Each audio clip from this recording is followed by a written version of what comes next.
Bine v-am regăsit la Totul despre flori. Astăzi vorbim despre suculentele care putresesc vara din prea multă grijă și despre udarea corectă pe caniculă. Serios, cred că toți am trecut pe acolo. E o bucurie să explorăm împreună ce se întâmplă de fapt sub pământ fix în zilele alea toride. O să demontăm câteva mituri uriașe legate de îngrijirea pe timp de vară și, cel mai important, o să găsim soluții clare. Totul bazat, bineînțeles, pe biologia absolut fascinantă a acestor plante. Bun, haideți să intrăm direct în subiect. Avem aici un paradox de-a dreptul frustrant. Te uiți la plantă, pare complet ofilită, frunzele parcă strigă după apă, nu? Instinctul tău natural, evident, e să pui imediat mâna pe stropitoare. Dar stai așa, verifici solul și e deja complet ud. E practic o baltă. Cum este posibil ca o plantă să pare că moare de sete în timp ce stă la propriu în apă?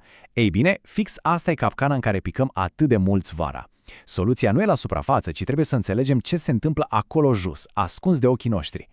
Pentru a rezolva misterul ăsta, trebuie să gândim un pic ca niște detectivi botaniști. Frunzele alea moi, translucide sau super zbârcite sunt, cum să zic, un simptom extrem de înșelător. Da, ele ne spun că planta nu are apă în țesuturi, dar cauza? Cauza poate fi din două direcții complet opuse. Pe de-o parte, poate fi o sete extremă, adică pur și simplu nu e apă în sol. Pe de altă parte, și aici e pericolul cel mare, pe timp de vară, poate fi vorba de o putrezire avansată a rădăcinilor.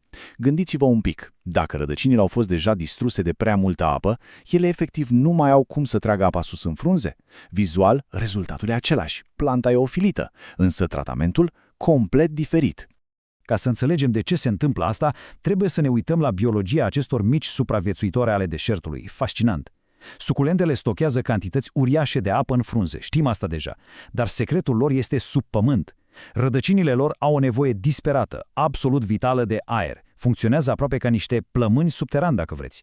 Acum imaginați-vă, când ținem solul mereu umed o perioadă prelungită, toate acele spații microscopice care în mod normal ar fi pline cu oxigen se umplu la refuz cu apă. Oxigenul este complet blocat. Și uite așa, sistemul radicular este pur și simplu anihilat. Și uite cum ajungem la cel mai mare, cel mai periculos mit al verii. Știu, există tentația aia enormă, e canicul afară, noi bem multă apă, deci sigur și planta vrea apă zilnic, nu? Ei bine, nu, sub nicio formă. Vara nu înseamnă automat udare zilnică pentru suculente. De fapt, biologia ne arată fix contrariul. Pe caniculă extremă, multe suculente intră într-un soi de pauză, o stare de repaus. Își încetinesc funcțiile vitale tocmai ca să nu piardă energie și apă. Dacă noi le turnăm apă cu găleata fix când metabolismul lor e pe modul economic și nu o pot procesa, rezultatul e pur și simplu un dezastru ecologic direct în ghiveciul tău. Prea multă grijă ucide. Așadar, punctul crucial aici este acest proces absolut devastator pe care eu îl numesc sufocarea tăcută a rădăcinilor. E de-a dreptul tragic, pentru că noi vrem de fapt să facem bine. Din dorința aia pură de a proteja planta de căldură, declanșăm fix mecanismul care o distruge. E un proces insidios tocmai pentru că se întâmplă departe de privirile noastre. Pământul mereu ud le ia oxigenul, urmează o sufocare treptată și apoi inevitabil se instalează bacteriile, ciupercile, putregaiul. Până când vezi tu că frunzele arată rău, ghișce, rădăcinile alea sunt probabil deja complet compromise. Deci, ce-i de făcut? Ei bine, înainte de a atinge măcar stropitoarea, o abordare super practică, care chiar salvează vieți, este să rulăm un test rapid. 4 pași simpli. Pasul 1. Bagă un bețișor de lemn adânc în pământ. Dacă iese cu pământ umed pe el, amâni udarea. Pasul 2. Greutatea ghiveciului. Un ghiveci plin cu apă e vizibil mult mai greu la mână decât unul cu pământul uscat iască. Pasul 3.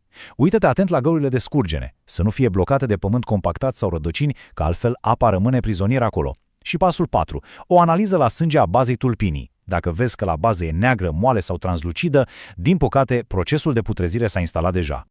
Acum, pe lângă test, trebuie să evităm cu orice preț două greșeli critice care pur și simplu accelerează fatal procesul ăsta de sufocare vara. Prima greșeală este udarea puțin, dar zilnic. Efectiv, e o greșeală imensă. De ce? Pentru că menține ud exclusiv stratul de la suprafață. Rădăcinile o să rămână scurte, superficiale, planta nu se hidratează pe bune, dar în schimb creezi raiul pe pământ pentru dăunători. A doua greșeală, și asta poate fi letală de-a dreptul, lași apa aia scursă în farfurioara ghiveciului, adică transformi vasul într-o mlaștină stagnantă. Apa aia se va trage înapoi sus în sol prin capilaritate, anulează complet orice drenaj și garantează o umiditate sufocantă pe termen lung. Și asta ne ilustrează perfect care e soluția definitivă, metoda corectă de udare. Eu îi mai zic inundație și secetă, pentru că imită absolut perfect mediul natural al acestor plante. Fiți atenți! Pasul 1. Udare completă. O uzi generos, o inunzi efectiv, ca apa să ajungă la toate rădăcinile, până jos. Pasul 2. Scurgerea totală.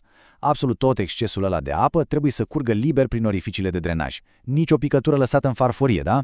Și cel mai important dintre toate, pasul 3. Pauză. O uiți. O lași așa până când substratul se usucă în proporție de 100%. Acel moment de uscare profundă e fix momentul în care aerul intră înapoi în sol, oxigenează plămânii subteraneni, iar planta ta rămâne super viguroasă și sănătoasă pe toată perioada caniculei. În partea următoare vedem cum alegem ghiveciul și substratul, dar și ce facem dacă rădăcina a început deja să putrezească. Salvarea rădăcinilor de suculente, mediu, substrat și intervenție. Continuăm direct cu ghiveciul și substratul, pentru că aici se decide dacă apa trece prin rădăcini sau rămână blocată acolo zile întregi. Secțiunea 1. Alegerea ghiveciului și mediul.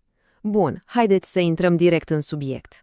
Mediul în care ținem suculenta este practic fundația invizibilă a sănătății ei. Uitați cum stă treaba. Avem aici o comparație foarte clară. Pe de o parte, un balcon luminos. Lumina naturală din plin și căldura mediului exterior ajută enorm la evaporarea rapidă a apei, plus că, în condițiile astea, planta se află într-o fază de creștere activă și efectiv consumă acea umezeală. Pe de altă parte, un interior slab luminat. Aici metabolismul plantei pur și simplu încetinește. Într-o cameră întunecată, umiditatea rămâne blocată în pământ mult prea mult timp, iar rădăcinile ajung să stea constant într-o baltă invizibilă. E literalmente o rețetă sigură pentru asfixiere. Și, la fel de important, deși de multe ori ignorat, este vasul în sine. Un ghiveci clasic de cultivare cu găuri generoase de drenaj lasă apa în exces să se scurgă rapid și liber. Dar masca aia decorativă, super estetică, fără nicio scurgere, ei bine, aia acționează ca o capcană extrem de periculoasă. Apa care se scurge din sol se adună fix pe fund, formând o baltă stagnantă. La suprafață, pământul poate părea complet uscat, dar în realitate, în tăcere, vasul îneacă planta de jos în sus. 2. Capcana substratului universal.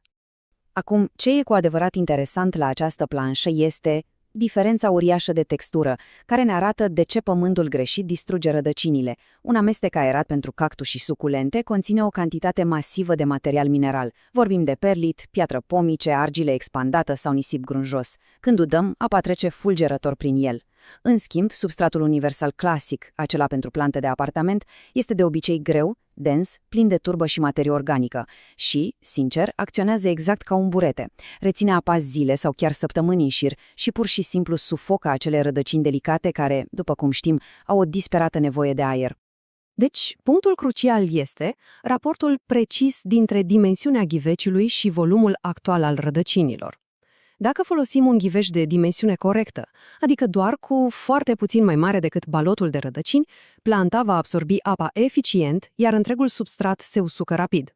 Însă, dacă ghiveciul este supradimensionat, e bine, cantitatea aia uriașă de pământ din jurul rădăcinilor nu va fi explorată deloc de acestea. Tot acel exces de pământ umed nu poate fi uscat prin consumul plantei. Rămâne o zonă rece, udă și compactă. E ca și cum am purta o haină udă care nu se mai usucă. Garantează practic instalarea putregaiului. 3 pași pentru salvarea rădăcinilor. Bun, dar ce facem dacă răul a fost deja făcut și observăm simptomele? Nu intrăm în panică. Facem o intervenție chirurgicală metodică. Este momentul să preluăm controlul. Pasul 1. Oprim absolut orice udare. Stop! Nicio picătură în plus. Pasul 2. Scoatem planta, curățăm pământul și verificăm rădăcinile la sânge. Căutăm structuri negre, moi, translucide sau care miros urât. Pasul 3. Luăm o foarfecă dezinfectată și tăiem zonele compromise. Fără ezitare, tăiem tot ce este afectat până dăm de țesut curat, alb sau verde deschis. Și pasul 4. Lăsăm planta câteva zile la aer ca să își cicatrizeze tăieturile, apoi o replantăm într-un substrat complet proaspăt, aerat și total uscat. 4. Când salvăm doar butașii. Acum, din păcate, trebuie să fim realiști. Uneori, oricât de metodic am interveni, planta e prea departe pe panta declinului, iar o simplă curățare a rădăcinilor nu mai ajută deloc. Asta este situația de extremă necesitate. Ultima soluție. Dacă la inspecție vedeți că nu doar rădăcinile, ci și tulpina, chiar de la baza plantei, e moale, neagră și apoasă, infecția e generalizată. Nu mai există nicio șansă pentru acel sistem radicular principal. Aici, tactica de supraviețuire absolută este amputarea. Trebuie să tăiem porțiunile superioare complex sănătoase, rozetele sau butașii de vârf. Din nou, lăsăm totul la cicatrizat câteva zile bune, apoi le așezăm pe un substrat uscat, dându-i plantei o a doua șansă să facă rădăcini noi de la zero. 5. Eroarea fertilizării. Și asta ilustrează genial de ce bunele intenții pot fi absolut fatale fără informația corectă. Capcana fertilizării. Când vedem o plantă cu frunze ofilite sau moi, primul impuls e să-i dăm un îngrășământ, nu-i așa? Ne gândim că are nevoie de vitamine ca să se facă bine. Ei bine, este o eroare capitală. Să torni nutrienți chimici concentrați peste un sistem radicular deja asfixiat, putrezit sau care abia a suferit tăieturi, nu va face decât să ardă chimic puținul țesut viu care a mai rămas.